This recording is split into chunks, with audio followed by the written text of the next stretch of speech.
ఇప్పటికే 2 వాగ్దానాలు విన్నాం. ఎందుకు దేవుడు దావీదును వాగ్దానముతో నింపుతున్నాడు అనంటే మీకు మొదటి రోజే జ్ఞాపకం చేశాను.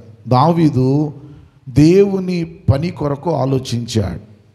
దేవుని మనస్సు కలిగి, అయ్యో గొర్రెల ద్వారములో లేక గొర్రెలను కాసుకునే నన్ను తీసుకొచ్చి దేవుడు నా స్థితిని మార్చాడు, నన్ను రాజును చేశాడు, నా పరిస్థితులు చక్కబెట్టాడు, నన్ను ఉన్నతంగా నిలబెట్టాడు.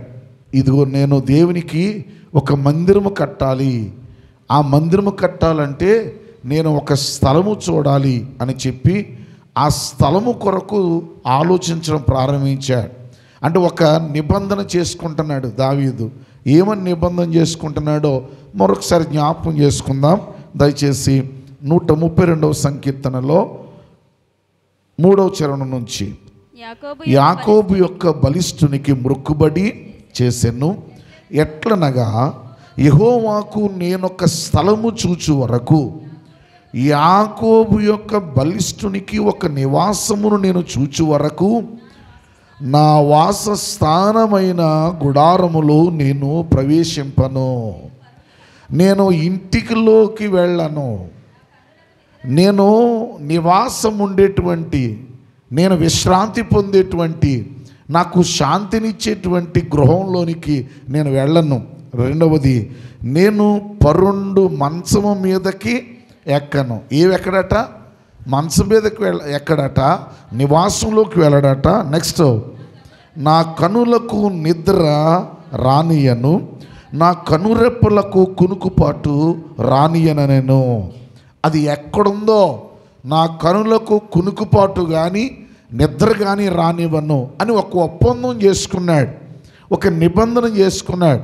దేవుడు అంటాడు, నీవు నా గురించి ఆలోచించావు కదా దావీదు, ఇదిగో నేను కూడా నీ కోసం ఆలోచిస్తున్నాను.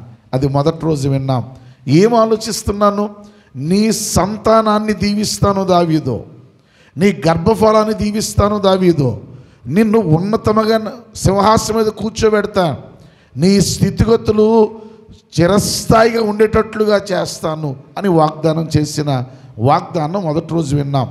రెండో రోజు ఏమన్నామంటే, నువ్వు ఎక్కడైతే నివసించావో, నువ్వు నివాసం ఉంటున్నావో, నీవున్న దావీదు పురాన్నే, సియోను కొండనే, సియోను కోటనే నేను నా ఆశ్రయమ స్థానంగా నేను కోరుకుంటున్నాను.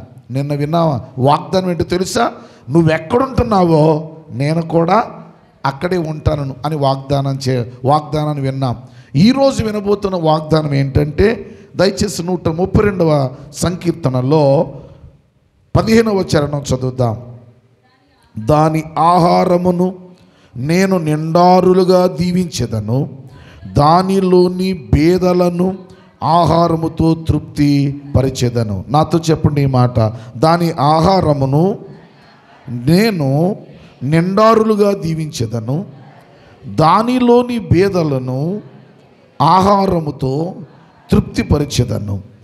అంటే దావీదుతో చెప్తున్నాడు, దావీదో నీ గర్భఫలాన్ని దీవిస్తాను. ఇదిగో నీవు ఏదైతే సియోను నువ్వు నివాసం చేస్తున్నావో, ఏ సియోను కొండ మీద నీవు ఉన్నావో, ఏ సియోను పురాన్ని నీవు ఉన్నావో, గత దినాన్ని మనం విన్నాము. సియోను పురం అనగా ఏది? దావీదు పురం. చెప్పండి, ఏది? దావీదు పురం. దానినే దావీదు పట్టణం అని కూడా అన్నారు. ఇప్పుడు సీజన్ వచ్చిందిగా, క్రిస్మస్ సీజన్ కదా. ఇప్పుడు ఈ వాక్యం చదువుతారు. ఏమని? దావీదు పట్టణమందు నేడు రక్షకుడు మీ కొరకు పుట్టి ఉన్నాడు. దావీదు ఏ పట్టణములో ఉన్నాడో, దావీదు ఏ పురములో ఉన్నాడో, దావీదు ఏ ఊరిలో ఉన్నాడో ఆ ఊరినే దేవుడు కోరుకున్నాడట. ఆ ఊరిలోనే దేవుడు నివాసం చేశాడట. ఇప్పుడు అంటాడు, ఆ దావీదు పురమే, ఆ సియోను పురమే, ఆ సియోను కొండే, ఆ సియోను కోటే. నిన్న ఉదయం జ్ఞాపకం చేశాను, జీవము గల దేవుని సంఘం. చెప్పాలి, జీవము గల దేవుని సంఘం. అంటే సంఘము దేవుని సియోను పురం. ఆ సంఘములో ఉన్న వారికట వాగ్దానం చేస్తున్నాడు. సంఘములో నీవు ఉన్నావా? సంఘంలోనికి వచ్చావా? సంఘములో దీవెనకరంగా నిన్ను మారుస్తాను. ఎలా మారుస్తానో తెలుసా? మళ్ళా నాతో చెప్పండి. దాని ఆహారమును నేను నిండారులుగా దీవించేదను. నిండారులు అంటే అర్థం తెలుసా? సమృద్ధి అని అర్థం. చెప్పాలి ఏంటి? సమృద్ధి. ఇదిగో నువ్వు సంఘంలోనికి వచ్చిన తరువాత, సియోను పురములోకి వచ్చిన తరువాత, సియోను కొండకు వచ్చిన తరువాత, అది జీవము గల సంఘమైన తరువాత నేనేం చేస్తానో తెలుసా? దాని నిండారులుగా నేను దీవిస్తాను. ఆహారాన్ని దీవిస్తాను. దైవజనాంగమా, మన కోటి విద్యలు దేని కొరకు? కూటి కొరకే. ఆ కూడు అనగా నీవు తినే ఆహారం దీవించబడాలంటే దేవుని కృప ఉండాలి. సంఘములో ఉన్నవాడికి వచ్చే గొప్ప యోగ్యత ఏంటో తెలుసా? సంఘములో ఉన్నవాడికట దాని ఆహారమును నిండారులుగా దీవిస్తాను, సమృద్ధిగా దీవిస్తాను. నువ్వు తిన్నది కొంచెమే, నీకున్నది కొంచెమే, అది సమృద్ధిగా దీవిస్తాడట దేవుడు. అంటే రేపు లేదు అనే భయం ఉండదట, ఇంతే ఉందనే చింత కూడా ఉండదట. రేపు లేదు అనే భయం ఉండదట, నాకు ఇంతే ఉందని చింత కూడా ఉండదట. నువ్వు తీస్తానే ఉంటావు, అది సమృద్ధిగా దీవించబడతా ఉంటుంది. ఉదాహరణ మీకు చెప్పనా? బాగా మనసు పెట్టండి. ఏమంటే ఏలియా గారికి ఆహారం పెట్టింది ఒక తల్లి. ఏలియా గారికి ఏం పెట్టింది? ఆహారం. అయ్యా, కరువులో ఉన్నానయ్యా, కష్టంలో ఉన్నానయ్యా, నువ్వు వచ్చేమో ఆహారం అడుగుతున్నావు. నా దగ్గర ఉన్నది ఎంతో తెలుసా? నాకు నా కొడుకే సరిపోద్ది, నువ్వు వచ్చి నన్ను ఆహారం అడుగుతున్నావు. ఈయన అంటాడు, ఏలియా నువ్వు వెళ్ళి మొదటి అప్పము తీసుకొని రా. అంటే మొదటిగా నువ్వు నాకు స్థానాన్ని, మొదటిగా నీవు నాకు ప్రయారిటీ. నువ్వు ఎప్పుడైతే మొదటి స్థానం నాకు ఇస్తావో, మొదటిగా నన్ను గుర్తుపెట్టుకుంటావో, మొదటిగా నా గురించి ఆలోచిస్తావో, నేను నిన్ను దీవిస్తానని చెప్పడానికి ఆమె చెప్పిన మాట వింది, లోనికి వెళ్ళింది, ఆ పిండిని పిసికింది, రొట్టెను చేసింది, నూనె వేసింది, కాల్చింది, పట్టుకొచ్చి అప్పం ఇచ్చింది. విచిత్రం చెప్పనా? 3.5 సంవత్సరాలు కరువు ఉంది. విచిత్రం ఏంటంటే ఆ 3.5 సంవత్సరాలు పిండి తరగలేదు, నూనె కూడా తరగలేదు. అంటే ఆమె తీస్తూనే అలాగే ఉంటుంది. నిండారులు అంటే అదే అర్థం. సమృద్ధిగా ఉంటుంది. నేను చూసేవాడికి అయ్యి బాబోయ్ రేపు ఎలాగుంటాను అనుకోవు. ఎందుకో చెప్పనా? నీ దేవుడు నీకు సంతృప్తినిస్తాడు, సమృద్ధినిస్తాడు. దైవజనాంగమా, దేవునిలో బ్రతికేవాడికి ఉండే ధైర్యం అదే, దేవునిలో కొనసాగుతున్న వాడికి ఉండే ధైర్యం అదే. ఏదో తెలియని గంభీరమైనటువంటి ధైర్యంతో నింపబడతాడు. నా దేవుడు ఉన్నాడు, దీవిస్తాడు, ఆశీర్వదిస్తాడు, ఉన్నతముగా నడిపిస్తాడు. నా దేవుడు నన్ను మర్చిపోయే దేవుడు కాదు. అది ధైర్యం అండి. నీకు తెలియకుండానే వచ్చేస్తుంది, నీకు తెలియకుండానే ధైర్యంగా ఉంటావు, నీకు తెలియకుండానే సంతృప్తి కలిగి ఉంటావు. దేవునిలో బ్రతికేవాడికి, సంఘములో బ్రతికేవాడికి, దేవునిలో విశ్వాసగా సాగుతున్న వాడికి ఉండే ధైర్యం అదే. మళ్ళా చదువుదాం చూడండి. దాని నిండారులుగా ఏం చేస్తాడట? దాని ఆహారమును చెప్పాలి. దాని ఆహారమును నిండారులుగా ఏం చేస్తాను? దీవించదను. వారిలోని భేదలను ఆహారంతో ఏం పరుస్తాను? అందులో ఉండే భేదలు. కొంచెం మనసు పెట్టండి. అందరికీ వందనాలు. కొంచెం గట్టి చెప్పండి. దావీదు గారికి ఉన్న సైన్యం ఎంతో తెలుసా? దావీదు గారి దగ్గరికి వచ్చిన వాళ్ళు ఎవరో తెలుసా? దావీదుతో ప్రయాణం చేసిన వాళ్ళు. దావీదు ఎవరికి రాజో తెలుసా? సమూయేలు మొదటి గ్రంథం 22వ అధ్యాయం మొదటి 2 వచనాలు ప్లీజ్. సమూయేలు మొదటి గ్రంథం 22వ అధ్యాయం మొదటి 2 వచనాలు చదువుదాం. దావీదు అక్కడ నుండి బయలుదేరి అదుల్లాము గుహలోనికి తప్పించుకొని పోగా అతని సహోదరులు, అతని తండ్రి ఇంటి వారందరూ ఆ సంగతి విని అతని యొద్దకు వచ్చిరి. వినాలి, ఎవరెవరు వచ్చారు? అతని సహోదరులను, అతని తండ్రి ఇంటి వారందరూ ఆ సంగతి విని అతని యొద్దకు వచ్చిరి. మరియు ఇబ్బంది గలవారందరూ. అమ్మా, ఎవరటండి? ఇబ్బందుల్లో ఉన్నవాళ్ళు. తర్వాత అప్పులు చేసుకొనిన వారు, అప్పులతో ఉండినవారు. తర్వాత అసమాధానముగా నుండినవారు. వినాలి, ఎలాగున్నాళ్ళు? అసమాధానముగా నుండినవారు. దావీదుకి ఇస్తున్న వాగ్దానం ఏంటో తెలుసా? నీ దగ్గరికి ఎవరెవరు వస్తారో మనసు పెట్టండి. ఎవరొచ్చారు? ఎవరొచ్చారు? ఇబ్బందుల్లో ఉన్నవాళ్ళు వచ్చారు. మనసు పెట్టాలి మీరు. ఎవరొచ్చారు? ఇబ్బందుల్లో ఉన్నవాళ్ళు వచ్చారు. 2, అప్పులతో ఉన్నవాళ్ళు వచ్చారు. 3, అసమాధానం. అన్నీ ఉన్నాయి కానీ సమాధానం లేదు, సంతోషం లేదు, శాంతి లేదు. ఆహారం ఉంది కానీ తినడానికి మనస్సు లేదు, సంతృప్తి లేదు. ఇప్పుడు దావీదుకి ఇస్తున్న వాగ్దానం ఏంటో తెలుసా? దావీదు, నేను నీ దగ్గరికి వస్తే నీవు ఉండే పురాన్ని నేను కోరుకుంటే నేను ఇచ్చే వాగ్దానం ఏంటో తెలుసా? దాని ఆహారమును.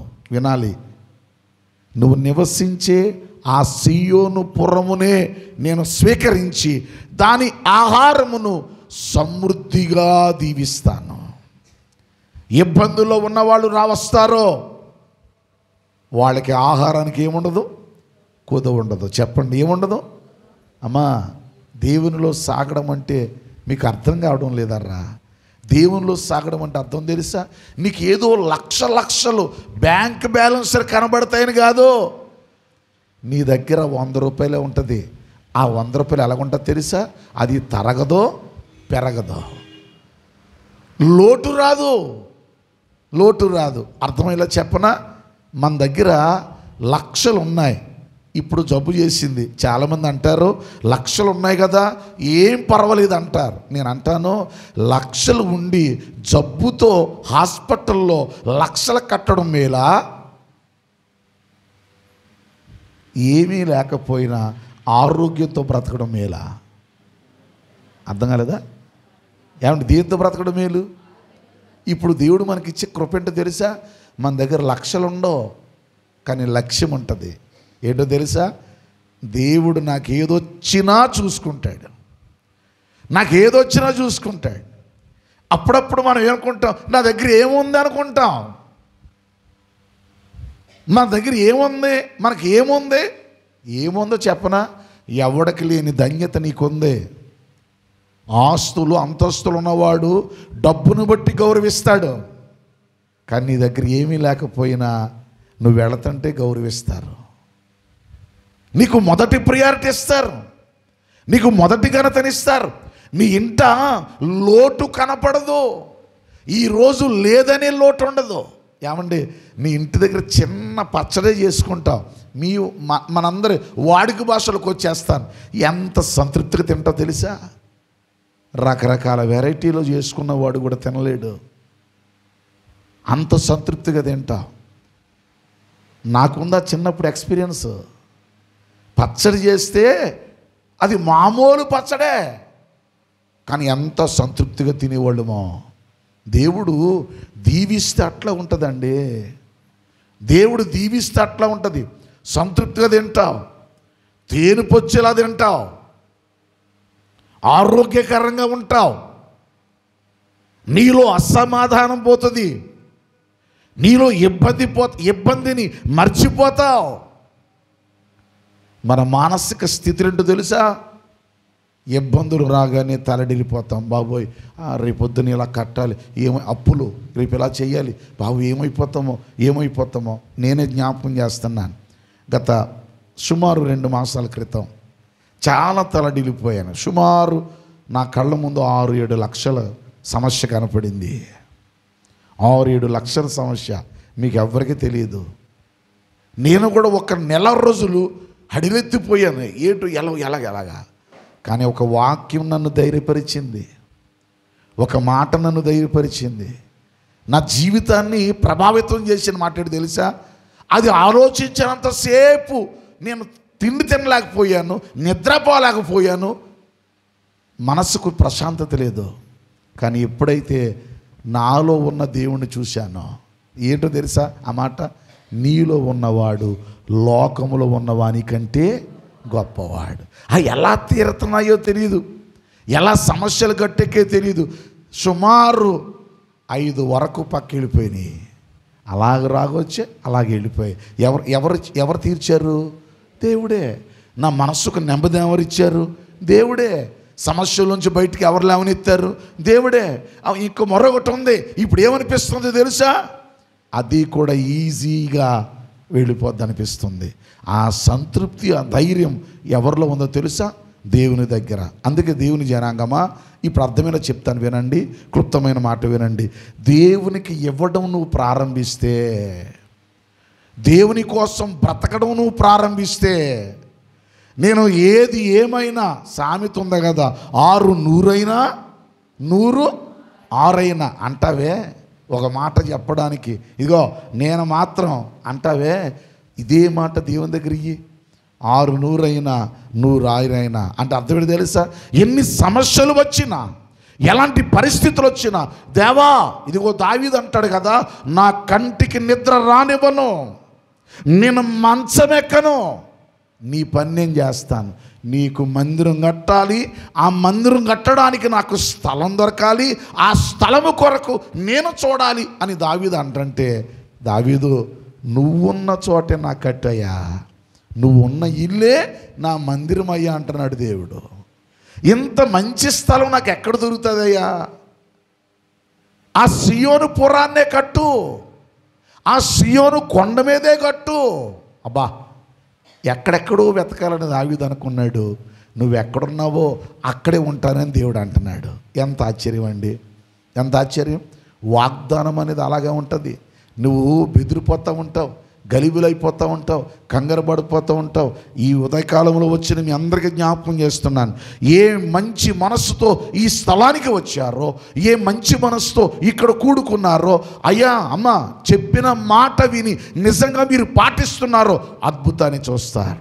ఉదయాన్నే ప్రార్థిస్తున్నామా, మధ్యాహ్నం ప్రార్థన చేస్తున్నామా, సాయంకాలం ప్రార్థిస్తున్నామా?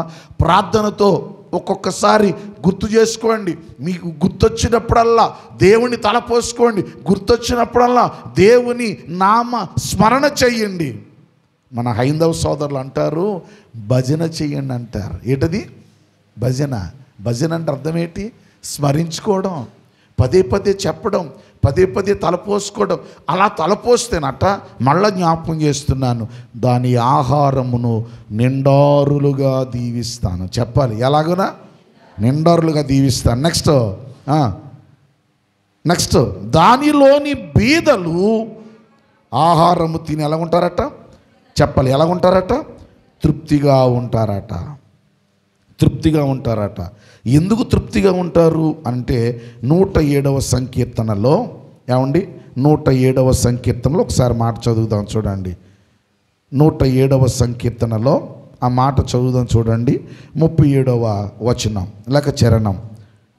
వాటి వలన సస్యఫల సమృద్ధి పొందునట్లును ఆయన ఆకలి గొనిన వారిని, ఏమండి వాళ్ళు దీవించబడేటట్లుగా ఆ స్థలములో ఉంచుతాడట దేవుడు. ఎందుకంటే దేవుని గురించి ఆలోచించారుగా, దేవుని కోసం బ్రతకాలనుకున్నారుగా. లోకంలో ఉన్నవాళ్ళు లోకం కోసం బ్రతుకుతుంటే నువ్వెవరి కోసం బ్రతుకుతున్నావు? దేవుని కోసం. ఇవి చూడండి, ఈ ఉదయకాలం చాలామంది ఇళ్లల్లో ఇంకా పడుకొని ఉన్నారు. ఈరోజు ఒక మాట చెప్తానే, నేను కూడా లేచాను, 4 గంటలకి లేచాను. కానీ నేను ఎంత సంతోషిస్తున్నానంటే 3 దినాలు చక్కగా దేవుడు జరిగించాడు. దేవునికే మహిమ కలుగునగాక. ఎంత శ్రద్ధగా వచ్చారో, మీ మొఖాలు వెలిగిపోతున్నాయో.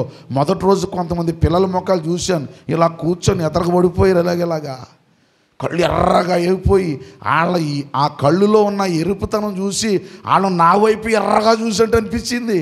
అంటే ఎవడు పెట్టమన్నాడు రా ఈ తెల్లవారుజామున అన్నట్టు అనిపించింది. కానీ ఎంత సంతోషంగా అనిపిస్తుందంటే వాళ్ళు క్రమంగా వస్తున్న విధానం, మీలో ఉన్న ఆసక్తి మిమ్మలను సమృద్ధిగా దేవుడు దీవించుగాక. వారిలో ఉన్న బీదలనట తృప్తిపరుస్తాడట. ఈ ఒక్క మాట చెప్పి ముగిస్తాను. అమ్మా అయ్యా, మనం ఎంత తిన్నా మనకేముండాలి? తృప్తి ఉండాలి. తృప్తి ఎలా వస్తుంది? నాతో చెప్పండి. ఆయన సెలవు లేక భోజనము చేసి సంతోషించుట ఎవరికి సాధ్యం? అంటే నువ్వు భోజనము చేసి సంతృప్తి అంటే సంతోషంగా ఉండడం. అమ్మయ్య, మంచి భోజనం చేశానండి బాబు, మంచి ఆహారం తిన్నానండి బాబు, అది సంతృప్తి అండి. తృప్తి అండి, తృప్తి. మీరు ఏమనుకుంటారు నాకు తెలియదు. నేను తినని కూర ఉండదండి, నేను తినని కూర ఉండదు, నాకు లభించిన కూర ఉండదు. ఎంత ప్రేమతో పెడతారో ఒక్కొక్కసారి ఆ ప్రేమ ఎక్కువైపోయి కడుపు ఉబ్బిపోతూ ఉంటుంది. నాకు వద్దు అన్న పెడతా ఉంటారు. దేవుని కృప కాదు, దేవుని కృప కాదండి. ఏమంటే 4-5 కూరలు తినకుండా ఏమంటారు? రాజు అంటారు కదా. మనం వెళ్ళే ప్రతి స్థలంలో 4-5 కూరలు పెట్టి ఆహారం పెడుతున్నారంటే అది సంతృప్తిగా తింటున్నామంటే దేవుని కృప కాదా? దేవుని కృప కాదా? అప్పుడప్పుడు ఏమనిపిస్తుంది అంటే, ఈ మాట ఎందుకు చెప్తున్నాను చెప్పనా? మనకి సంతృప్తి, మనకి సంతృప్తి. రాత్రి నందరాలో మీటింగ్కి వెళ్ళాను. నిన్న పగలు రాత్రి కూడా మీటింగ్కి వెళ్ళాను. 3 రకాల వెరైటీలు చేశారు. అసలు మన స్థితిగతులు ఏపాటివి చెప్పండి? ఆ అన్నం తినేటప్పుడు, ఆ కలిపేటప్పుడు దేవుని స్తుతించుకుంటూ, ప్రభువా ఎంత కృపించావు తండ్రి, ఆహారానికి కొదువు లేకుండా కడుపు నింపుతూ, అది కూడా సంతృప్తిగా నింపుతూ, సంతృప్తిగా దీవిస్తూ నువ్వు పోషిస్తున్నావే. మరలా జ్ఞాపకం చేస్తాను, దేవుని సన్నిధి కొరకు నువ్వు ఎప్పుడు ఆలోచిస్తావో అప్పుడు నీ జీవితంలో దేవుడు చేసే అద్భుతమైన కార్యం ఏంటో తెలుసా? తెరవండి దేవుని గ్రంథములో. ఏమండి 37వ కీర్తన 16వ చరణం. 37వ కీర్తన 16వ చరణం ప్లీజ్. 37వ కీర్తన 16వ చరణం. నీతిమంతునికి కలిగినది కొంచెమైనను, ఏమండి ఎంత కొంచెమే, కొంచెమైనను బహుమంది భక్తిహీనులకున్నను ధన సమృద్ధి కంటే శ్రేష్టమట. భక్తిహీనుడికి చాలా ధన సమృద్ధి ఉంటుందట. నీకుండేది ఎంత ఉంటుంది? కొంచెమే ఉంటుంది, కొంచెమే ఉంటుంది. కానీ వాడికంటే నువ్వే ధన్యుడు అట, నీకే సమృద్ధి అట. ఎందుకని అంటే ఈ మాట చదవండి, ముగిస్తున్నాను. దినవృత్తాంతముల 2వ గ్రంథం 31వ అధ్యాయం 10వ వచనం. 31:10. 31:10. యెహోవా మందిరములోనికి జనులు కానుకలను తెచ్చుట మొదలు పెట్టినప్పటి నుండి మేము సమృద్ధిగా భోజనము చేసిన ఏడది ఇంకా మిగిలిపోతుందట. దేవునికి ఇవ్వడం మొదలుపెట్టిన దగ్గర నుండి నీ సమయము, నీ జీవితము, నీ కుటుంబము దేవునికి ఇవ్వడం మొదలుపెట్టిన దగ్గర నుండి నీకు సమృద్ధి ఇవ్వడం దేవుడు ప్రారంభిస్తాడు. ఇంకా మిగిలిపోతుందట. మళ్ళీ మాట చదవండి, కింద వచ్చిన కూడా ఇంకా మిగిలిపోతుందట. యెహోవా తన జనులను ఆశీర్వదించినందున, ఏమండి ఎంత గొప్ప రాశి మిగిలిపోయిందట. అందుకేనండి ఏమి అనుకోకండి, దేవుడు మిమ్మలను దీవించుగాక. నీ చెయ్యి గుప్పెలు విప్పేటట్టుగా ఉండాలా. నేను మీరు ఎప్పుడైనా ఈ ప్రార్థన చేశారా? ఎప్పుడైనా ఈ ప్రార్థన చేశారా? ప్రభువా, అందరూ నీ మందిరానికి పనిచేస్తున్నారు, అందరూ ఇవ్వగలుగుతున్నారు, ఇదిగో నాకు కూడా ఇస్తే నీ పనికి ఇస్తాను తండ్రి, నీ పనికి ఇవ్వడానికి నాకు ధనమీ తండ్రి, నీ పని చేయడానికి నాకు శక్తిని, నీ సన్నిధిలో వాడబడే కృపని అని ఎప్పుడైనా అడిగిన వాళ్ళు ఉన్నారా? అడగండి ప్లీజ్, అడగండి. మనం ఎంత సంపాదించినా అవేవి నీ వెంట వచ్చేవి కావు. నీ వెంట వచ్చేది ఏంటి తెలుసా? నువ్వు దేవుని కోసం ఏం చేశావో, దేవుడు నిన్ను చేసుకున్నాడు, నువ్వు దేవుని కోసం ఏం చేశావో, నువ్వు దేవుని కోసం ఏం చేశావో. దావీదు దేవుని కోసం చెయ్యాలి అనుకున్నాడు అంతే, దేవుడు అంటాడు, నీ వాగ్దానం ఇస్తున్నానయ్యా, ఇదిగో నీ సంతానాన్ని దీవిస్తాను. 2, నువ్వు ఉన్న స్థానంలోనే నేను ఉంటాను. 3, నువ్వు ఎక్కడుంటావో అక్కడ నేను ఉంటాను కనుక ఇదిగో అక్కడ సమృద్ధినిస్తాను, అక్కడ సంతృప్తినిస్తాను. Repeat again, సమృద్ధినిస్తాను, సంతృప్తినిస్తాను. 3వ వాగ్దానం ఏంటి? సమృద్ధి, సంతృప్తి. మళ్ళీ చెప్పండి, సమృద్ధి, సంతృప్తి. 2వ వాగ్దానం ఏంటి? నువ్వు ఉండే స్థలములో నేను ఉంటాను. మొదటి వాగ్దానం ఏంటి? నీ సంతానాన్ని దీవిస్తాను. దావీదు ఒక్క పని చేశాడు, దేవుడు 5 వాగ్దానాలు ఇస్తున్నాడు. ఇప్పుడు ఎన్ని వాగ్దానాలు విన్నాం? 3 వాగ్దానాలు. మొదటి వాగ్దానం, నీ సంతానమును దీవిస్తాను, తరతరాలు దీవిస్తాను. 2వ వాగ్దానం, నువ్వు ఉండే స్థలములోనే నేను ఉంటాను. 3వ వాగ్దానం, నీకు సమృద్ధినిస్తాను, నీకు సంతృప్తినిస్తాను. చెప్పాలి, సమృద్ధి, సంతృప్తి. నీ దగ్గర ఉన్న వాళ్ళు ఎవరో తెలుసా? బేదలో, అసమాధానముతో ఉన్నవాళ్ళు, అప్పులు చేసుకున్న వాళ్ళు, ఇబ్బంది గలవారు. కానీ నీ బేదలు నీ దగ్గర ఉన్నవారు తింటంటే సంతృప్తి. అట్టి భాగ్యము దేవుడు మనకును ఇచ్చునుగాక, సమృద్ధినిచ్చుగాక, సంతృప్తినిచ్చుగాక. తలలు వంచండి, కండ్లు మూసుకోండి. శ్రేష్టమైన, ఘనమైన, విలువైన నామాన్ని బట్టి మీకు స్తోత్రాలు చెల్లిస్తున్నాను. దావీదు జీవితంలో మీరు చేసిన వాగ్దానాలు మేము ఒక్కొక్కటి ధ్యానిస్తూ ఉన్నాం. అతని సంతానమును దీవిస్తానని, అతడు నివసించే ఆ స్థలములోనే నేను నివాసం చేస్తానని, ఆ నివాసం చేసే ఆ స్థలములోనే నాయా సమృద్ధిని, సంతృప్తిని ఇస్తానని మీరు చేసిన వాగ్దానాన్ని బట్టి నాయన దావీదు మా కళ్ళ ఎదుట దీవించబడినట్లుగా మాకు కూడా ఉన్న తండ్రివి నీవే, మమ్ములను నడిపించే నాదుడవు నీవే, మాకు తోడయున్న పరమ తండ్రివి నీవే తండ్రి. మా సమస్యలు, మా కష్టాలు, మా కన్నీళ్ళు, మా వేదన పోవాలి, సమస్యల్లో నుంచి మేము బయటపడాలి.